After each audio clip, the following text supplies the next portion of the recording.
so it worked fine,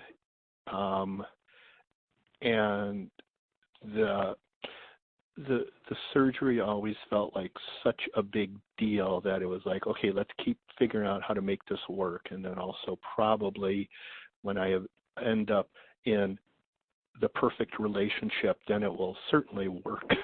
So there was also, just some of that type of right.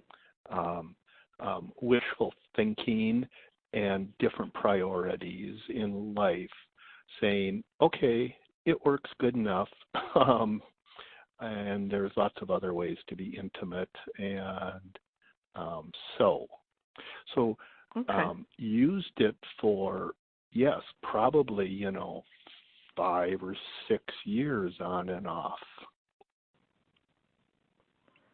So do you remember sort of what your impetus was to go ahead and start to consider the surgery?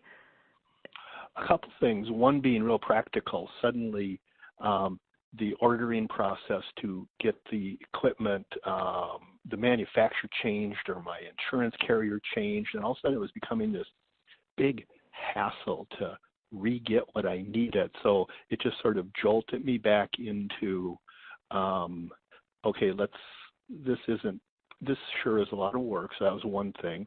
Another thing was just continuing to say, I don't want to give up on having a amazing sex life, and this just doesn't seem to be the way to do it. There must be something else I can talk to someone about, and let's go learn more about that. So kind of just finally continuing to go down the path of this sucks that you got to deal with a doctor and all that, but what the hell? Let's go see what my options are. So during this entire time, from the first conversations you had with Viagra and Cialis to the physician you ultimately talked to about surgery, was this the same physician the entire time?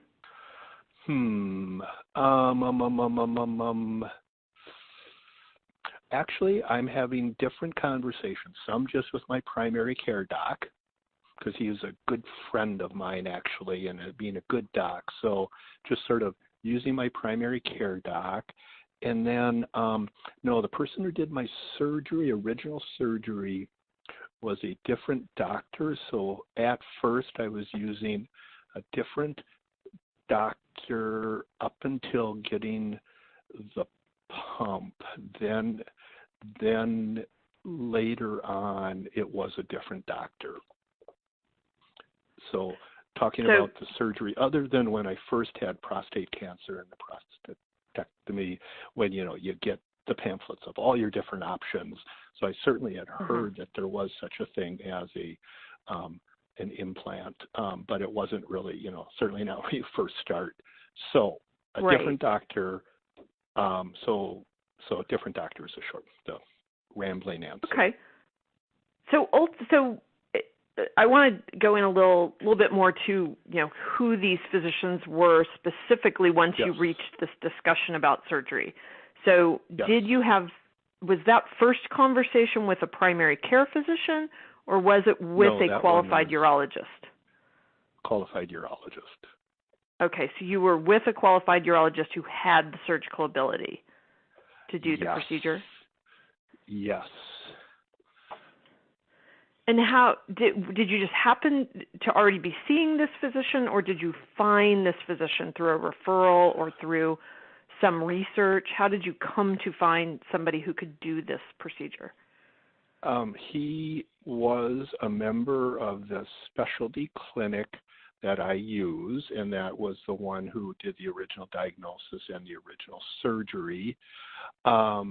I also, as an avid researcher, once I talked with him, then I started going online and using the different websites that the different